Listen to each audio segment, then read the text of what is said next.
Boa tarde.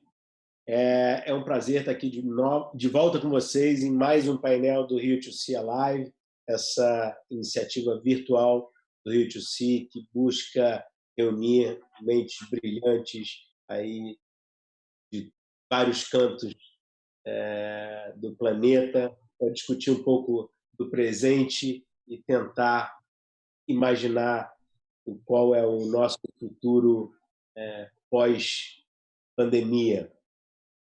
Bom, a gente vai falar em inglês nesse painel, então queria lembrar vocês que a ferramenta de legendagem do YouTube está ativa, tá? Então vocês podem buscar lá, selecionar a língua que preferir.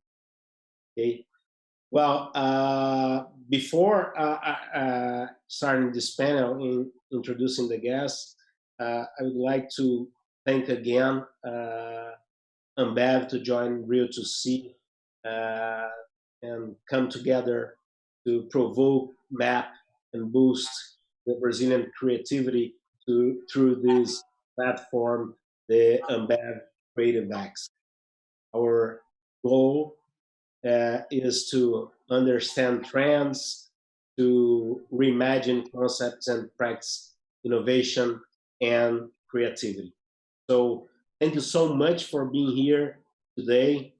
I would like to give a special thank also to Patricia and YouTube that made this initiative possible.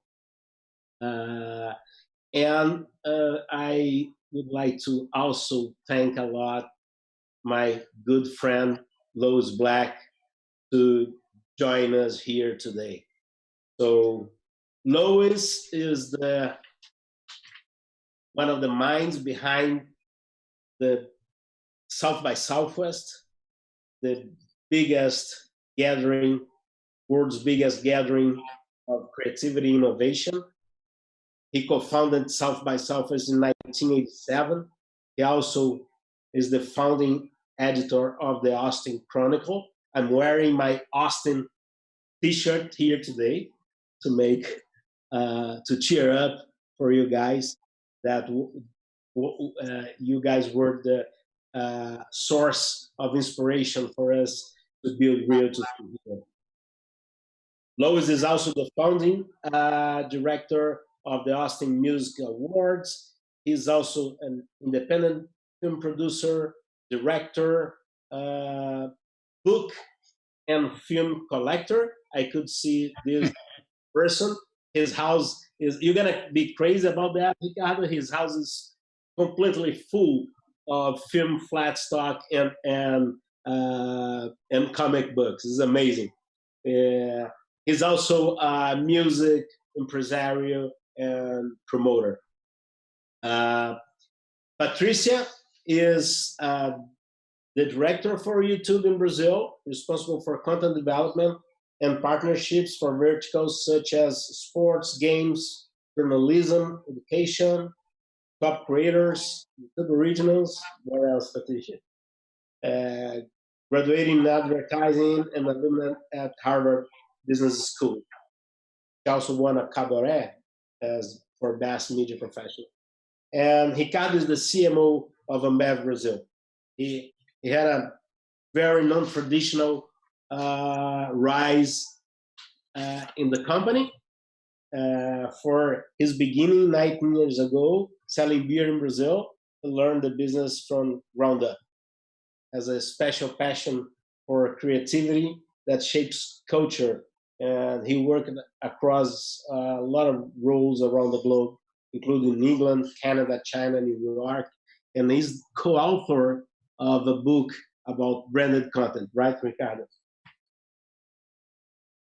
So we're gonna have today a conversation around community building, creativity, of course, and innovation. The idea is really talking about the community development as South by Southwest was originally created around this concept of building community, bringing together the music community in Austin. It kind of grew up to involve the whole world, not only the world of music, but the world of film, the world of innovation. And it's interesting because it looks like during this pandemic where you cannot be together in person, the digital platforms, they are replacing this space.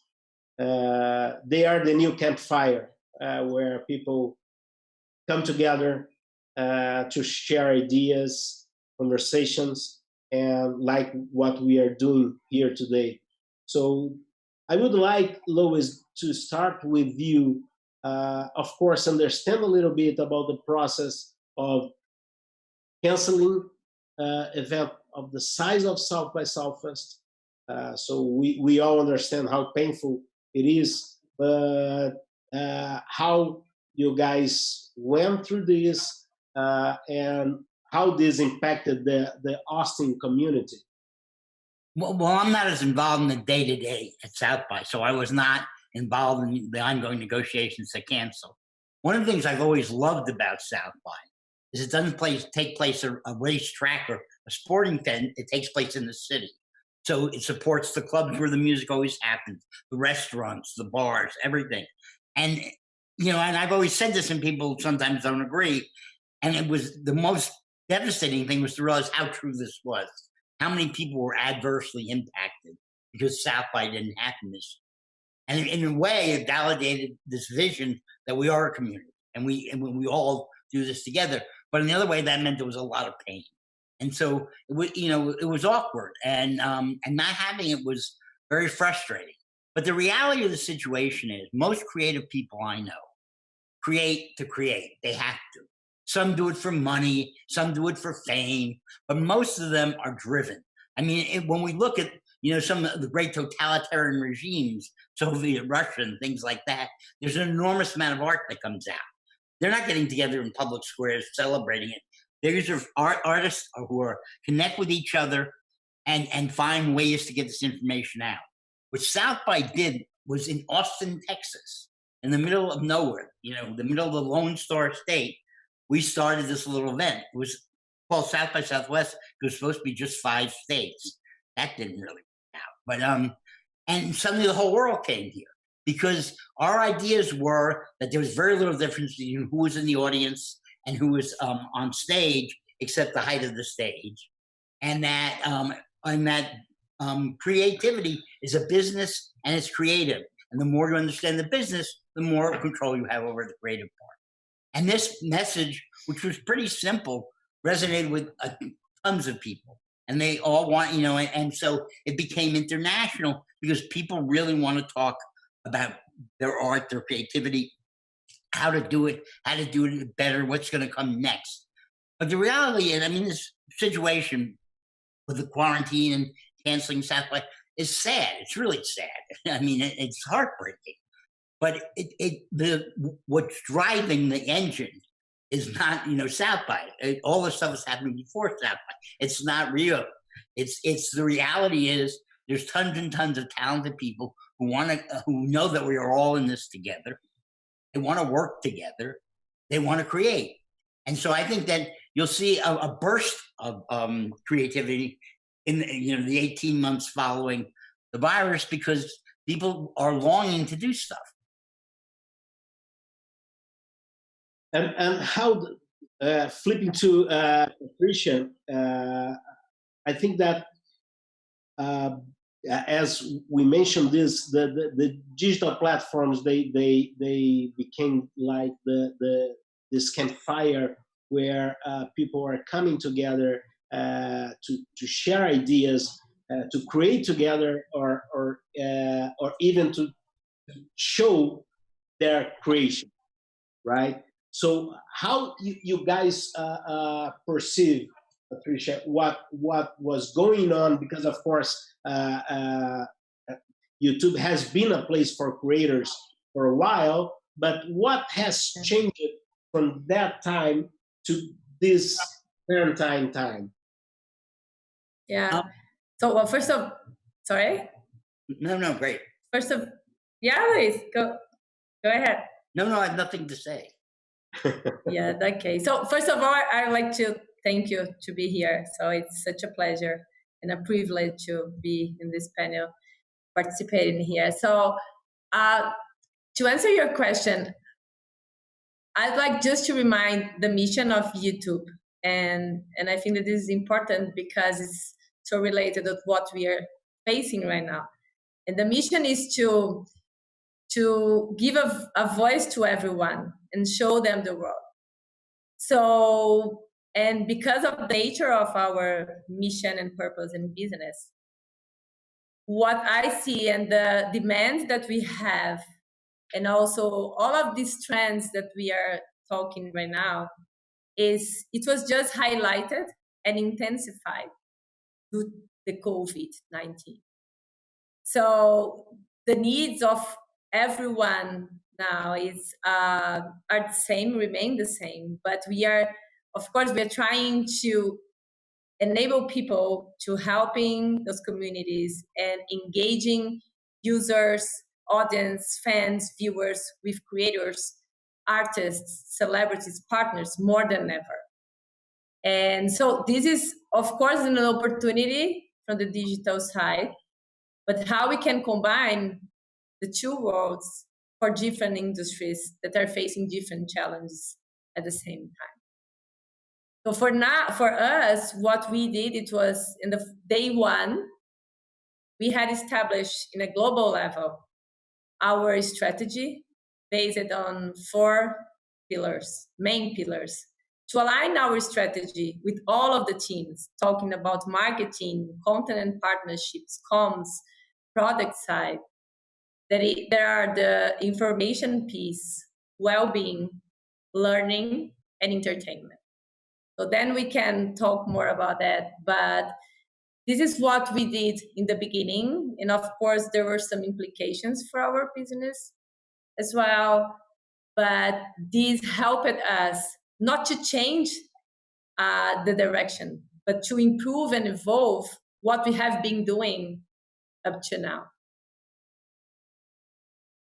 And Ricardo, beer has been forever a great partner of creators, right? At least 5,000 years. At least 5,000 years. So no one has ever had a great idea. I told you this before. No one has ever a great idea of drinking milk. No, yeah, I was saying exactly that. So, and not only providing the fuel for creativity, you guys also, as company, are biggest supporters of creative initiative. You as a person that is very involved with the creativity per se, and I follow you up and see you trying to apply this as much as possible in the marketing strategies. How do you see this as in this paradigm shift? What changed for you as a marketing and communication professional, but also for the company in supporting creative ideas or creative communities from there to now? And then we're going to talk to after.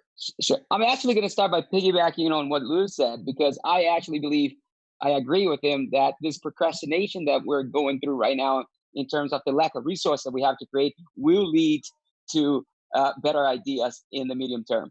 I do believe if you look back to 2009 and you see how many companies were created after the last recession that the US and the world went through, you'll see a spike on that graph. So I think that 10 years from now, we're going to look back at 2020 and we're going to see that a lot of new business, a lot of new ideas were created because of this pandemic. So I'm not celebrating this right now, but I think we are going to one day look back with a little bit of nostalgia and appreciate the fact that we had to evolve from this situation. And when it comes down to marketing, I think we're in the time of doing stuff and not saying things. I think it's time to act. I think companies need to step up right now and do things and solve problems and act, based on a purpose that their companies or their products believe. And that's what I believe marketing is going to be all about in the future. It's going to be more human, more real. I think that the human side of things will definitely pop up more often than in the past. I think people will see. I was just having this conversation the other day with someone. There's actually really good content on the internet. I'll use YouTube as an example. I thought, a lot of, I didn't spend as much time on YouTube that I'm doing now. But the other day, for example, I found this channel that this guy talks about what makes a great song. And I was hooked on that channel for 2 hours because he was just dissecting different hits from the past 20 years. And he actually tells you why that song is so great. Like I said, that's great content. And I don't think, I would have found this content if I didn't have the time to procrastinate a little bit and to watch it, from the sideline. So I'm not saying that I'm going to be a musician in the future, but hopefully I'll be a better marketer because I consumed a little bit of the content and that's available on that platform. And Louis, back in 1987, when you guys, as you always say, a group of punks got together to create what became South by Southwest. How do you imagine the purpose of really bringing the creative community together, especially the music community? So South by evolved to bring like 2,000 acts per year, right? It's amazing, and I think that we can, without mistake, say that it became the biggest platform to launch new artists. So how do you see this playing out from now on? Not only in this situation. So how should the acts, the musicians try to put their work out there during? I would love to say we knew what we were doing.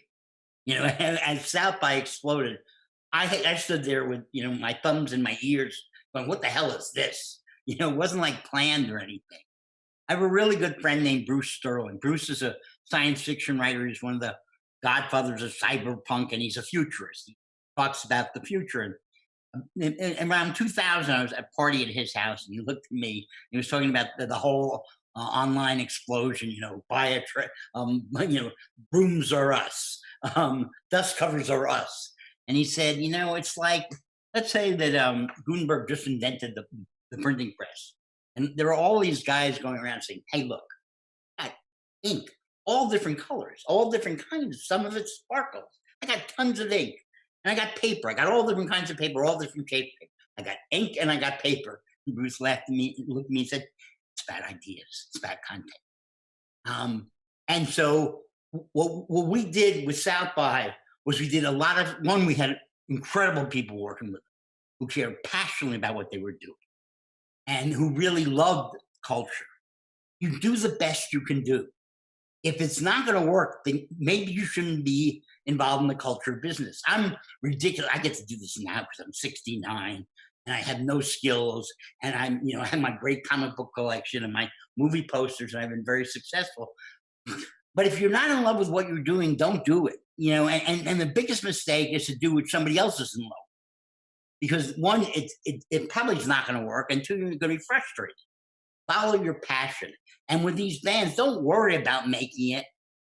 Think about how you can communicate. Find new ways to reach out to people. South by was a real adventure because everything got reinvented, not just because of South by, but the whole world, but music and film and everything. YouTube is amazing because one, I discovered incredible stuff, Well, when I suddenly remember some song I liked when I was 15 years old, I can go find the original performance, and the history has never been that available. And as much a cultural historian as I am anything. We live in a remarkable time. The tools have never been as accessible. When I was a kid, there's a whole notion of the farmer with the weighty philosophy books in his back pocket. Not real. People did not have access to creating culture. Making a movie was incredibly difficult. Right now, everywhere in the poorest neighborhoods in the world, people have access to the culture in a way they had never had before, and we're watching that happen.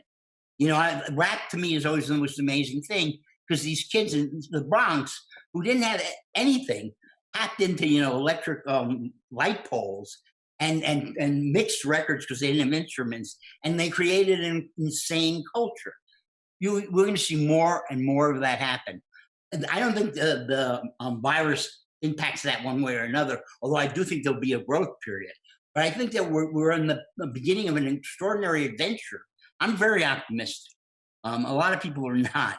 And all the people who worry about technology, I think, are crazy. When they say, oh, they have all this information on you. The more information they have on me, the better, because there's no way they can organize it or come after you. I mean, this whole Big Brother thing is, if you may step in the wrong place and get in trouble. But information is a beautiful thing. And we are all in this together. We're all the same. There's no difference between us. And I'm so tired of American exceptionalism, usually expressed by people who are not exceptional. So South by was really lucky, but it was also very pure, and it still is very pure. So I think that coming from you, this optimism, I think it's quite interesting, because we for sure you are a visionary, so it put some light on what it's coming from now. And back to your point about data and information, I think that we are living in interesting times, because it's so much data out there that I think that people is being kind of forced to go through a kind of media literacy to understand how to better navigate in this world full of information that I think that we were trying to pretend that this was not our reality until 2 months ago, and now everybody is really forced, like grandpas and grandmas, to use technology to talk to their grandchildren. And so this is so pervasive, from the business to our family affairs. I would like to move back to Patricia and understand also, did you guys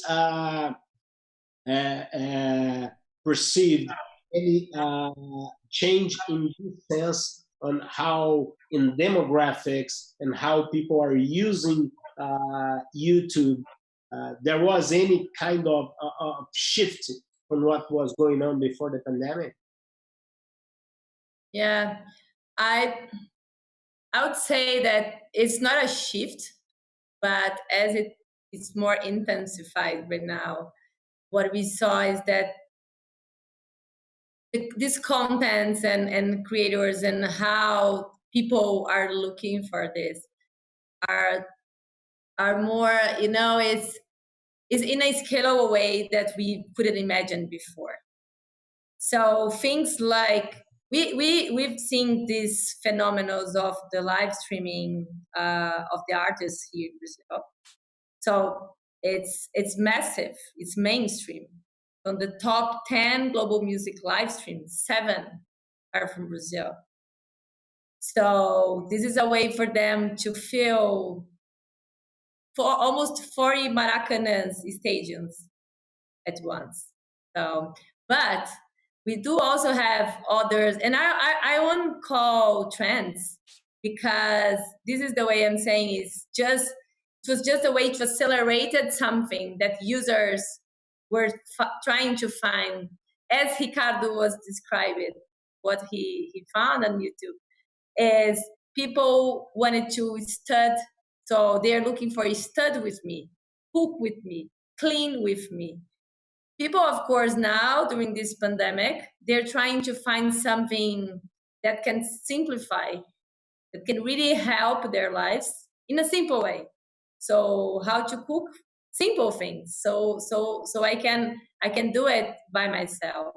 But also there's something behind this, and thinking that many places that are behind closing doors as church. So we saw the Vatican, but also here in Brazil, many of these religious churches coming to YouTube for 1,000 of subscribers or 150,000 of subscribers to engage with their communities. So what I would say to you is less about the data or the demographic, but it's so plural. It became so massive. Even when the top will say, oh, yoga or meditation is a niche, for me, it's not a niche. There is an importance to reach the whole audience of yoga fans, or people that wants to improve their well-being. And this is the magic of what we've seen here on YouTube, and especially in Brazil, because Brazilians are in the heart of looking for something different. We are super creative, and so we could see that it's from different topics everywhere and every day. So really interesting what is going on right now.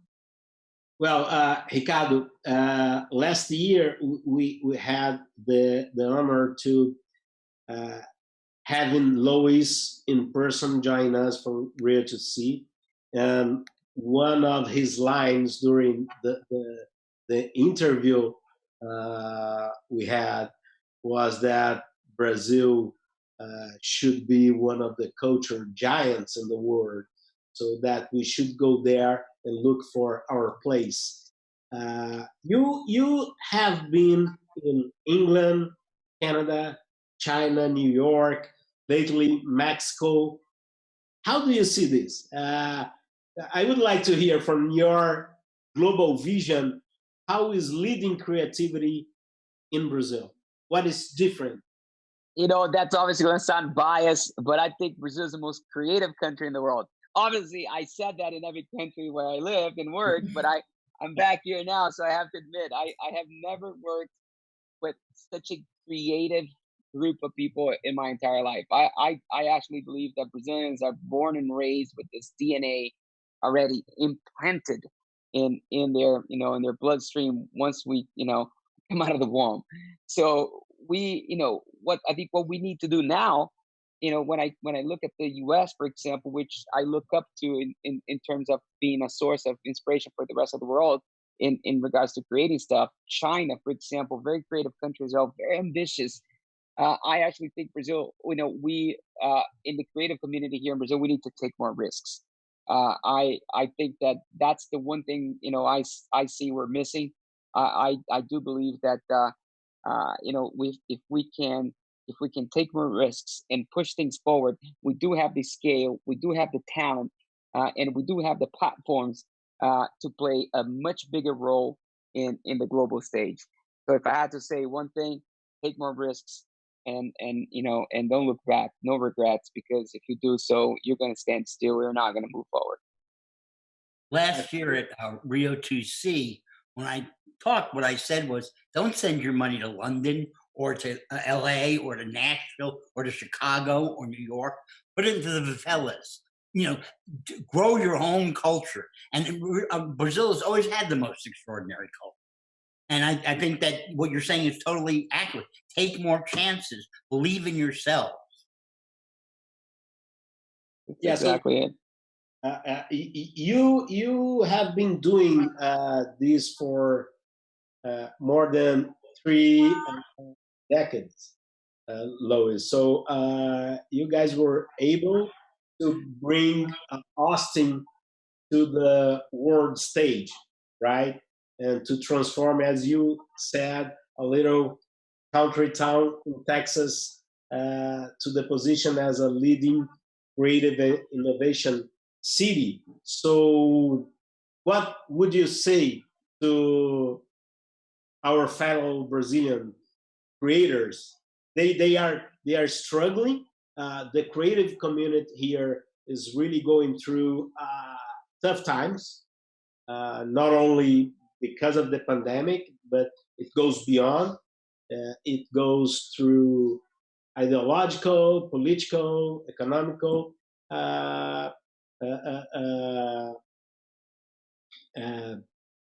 complicated times. So, but you have been through this a lot, right? Brazil surprises me because it's world class in every way, but there's still a little bit of an inferiority complex, and that might be overstating. There's still a little bit of, we want to learn from you guys. I was one of the worst students in the history of my school system. I failed at everything. I was, school was a total trauma. And I disappointed my family. I disappointed everybody. And this is before I had ADD, but this is before anybody knew what it was. So I was an underachiever, which meant I was lazy and stupid. So when I started doing stuff, I expected to fail. When I failed, it was like, yeah, that's what's going to happen. I didn't expect to succeed. I didn't look for money from other people, which is always a mistake. I just did it. And amazingly, it took many years into it, I realized we were mostly succeeding. But if you're geared to failure, if you accept failure, they can't stop you. What's gonna, there's no new humiliation. Humiliation. And I think that in Rio and Brazil, at different points, there's been available money from the from companies or from the government, and that's a mistake. I mean, that's deadly, because then people start thinking, where are we going to get funding for this? Everything I've ever done, we had the idea, we started doing it, and and if we had to work 12 hours, 18 hours a day, we did it. People who in the early days of the Chronicle, people would come and say, you're not paying enough, and I go, great, don't write for us, go write for somebody else. It's like, I want people who are driven by passion, who love what they do, and who know that you can change the world. Yeah, and I think one of the great things that technology has brought to us is democratizing the creative environment. I think that one of the points that you just touched, it's really important. I think that failure is a very complicated word in our culture, and I think that the culture of startups it embraces failure, right? A lot of investors say if you don't go bankrupt with at least one, two, or three startups, I'm not investing in you. You're not ready yet. So and you are right. In our culture, we don't accept failure as part of the learning process. But I think that technology is bringing this. So how do you see this, Patricia? Because I think it's part of the culture of YouTube, like everybody, as you mentioned early on, so it's democratizing access. Everybody can become a YouTuber, right? Yeah. I think when you think about it, YouTube turns 15 this year. So thinking about the history is we evolved a lot. We failed a lot. And we needed to reinvent ourselves in terms of products, solutions. And I still think that we have a lot to do.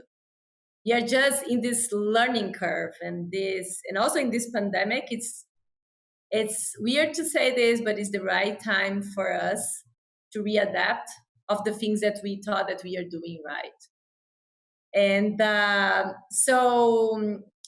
but I have the feeling that we do have this DNA of a startup, but working to a global company, and we can move quickly. This also helped us a lot during this COVID period, because there are many things that we applied now that we didn't create anything new. We just applied something that we are doing for sports that could apply for music now, because we're gonna save the business, the rights of artists. So we needed to reinvent ourselves in the middle of the crisis, but thinking about something that we've built before, and to be agile enough to readapt. And also is when we needed to create something completely new during a crisis, there is a price for this, there is a cost for that. And so to answer you is, I still think that we have this startup concept of being agile and trying new things while we work in a global company, and not always is easier, but we have been working really hard for this, to have people in the global side, but having people in local, because in Brazil, we it's a totally different country, speaking only Portuguese. So it's really complex, and so that's why it's for me one of the key words for now, for everything that we are doing for the business perspective. I think it's different for human beings, is how we will be more agile during this crisis. Going back to the concept of campfire, I think that yesterday we were together talking to propster from NASA, and he was talking about the curiosity gap.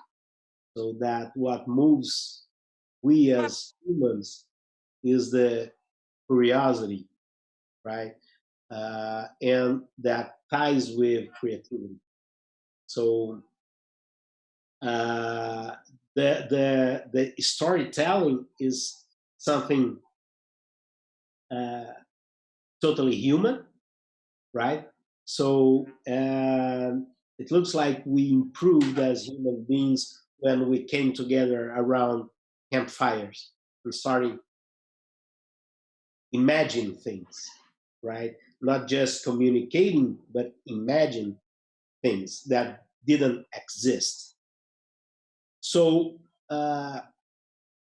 we understand that we are adapting to a new reality, a reality that we don't know, as you said, Lois. We don't know for sure when life will be back to normal, if will be, right? We're gonna, this will end, but if, what is the new normal, right? What normal we are going back. So I would like to hear from each of you, what is your take on what's gonna happen, after this pandemic? So we are restrained for our maybe best as humans, what we do best, that it's coming together, right? So what does this pandemic will affect the way we're gonna come back as humans after, and creators after this quarantine? Ricardo? I think things are going to be accelerated. I was talking to someone earlier today about this campaign that they needed to shoot with a big, famous Brazilian football star. On a normal day, he would require a production crew. He would require this and that. It would be three days of shooting. All these things just to make sure the commercial is perfect. He can't leave his house right now. We all, under quarantine down here in Brazil as well. So He decided to shoot the campaign himself with his cell phone. I think this is a huge shift. I think this is going to happen. You know, he was just sitting there recording on his phone the campaign for this big brand. So again, I think these things are going to be accelerated. When it comes to content creation, I think we're going to, we're going to be accelerated, in exponentially in the next couple of months after this. And you, Louis, what's your take on how we gonna, what will be the new normal, and how we will be after this, we can come together again? Everybody I'm standing because I have a cramp in my leg. From the beginning of South by, people would say, what's next? Or where are you going to go next? Or how are things going to change? And I said, I have a son who's now 29 years old. I have as much chance of telling you what he's going to do next as I do as to what the culture is going to do for South by. It's alive, it's vivid, it's cooperative, and it's going to be exciting. Patricia. I love it. Well, I would say that people are experiencing the same needs as they did before, but in a different way. And this will apply for everything. It will apply for us in our experiences. We will apply with creators and in different industries. So it's not that sometimes people say, wow, do you think that live streamings will be successful after this crisis? And so people are experiencing all of these, but in a different way. And as you say, we don't know what the new normal will be. But the needs remain the same, and this is what I believe. Yeah, I think that the core, what we are taking here is that the core of everything we do as a creative community is really to create, right? So taking what also Ricardo said, we are having time to the procrastination is leaving us time to have more inspiration. So we are now facing things and having time to learn or to dig deeper in things that we probably wouldn't have time. So I personally having a lot of time with my two boys, and I'm learning a lot new words and a lot of things that I probably wouldn't be doing. And definitely this is gonna affect my creative capabilities, right? So I think it's really interesting. I also don't see these as or. I see much more as and, right? So we will not. People also ask a lot, as in my other hat as Live Nation, what's gonna happen with live music, and I say live music will be stronger than ever because music will be stronger than ever. Our love for music will be stronger than ever. So live music will be stronger than ever. But we're gonna have new capabilities. We can also stream the live show at YouTube and maybe even monetize that. So I also agree with you guys that the new normal probably it's gonna be much better than the one that we were living before that. So we are going to our final minutes. I would like to hear your last considerations. Lois. I think that right now there's a kid or a group of kids probably don't like themselves very much. That was my experience with my creative community. We're sitting here listening to this or thinking about it, and they're wondering how blind and dumb people can be. Because whereas we see problems or change or what's going to happen next, they see a clear line and they're going to go for it. And that's what's happened throughout history. It's the visionary. It's not thinking outside the box. They could care less about the box. And now they have more tools than ever. It's going to be amazing. That's right. Yeah, so I would say that never transition, however undesirable, because we're not expecting this. There is always this opportunity for growth and development. So let's embrace this and feeling the sense of community for everything we are doing, and how we're going to build and create a bigger impact on other people's lives and not only in our lives. I think it would be a key message for all of us after all of that. Ricardo? I'm one of these kids. I'm one of these kids that Lou's talking about it. So I'm gonna make him proud.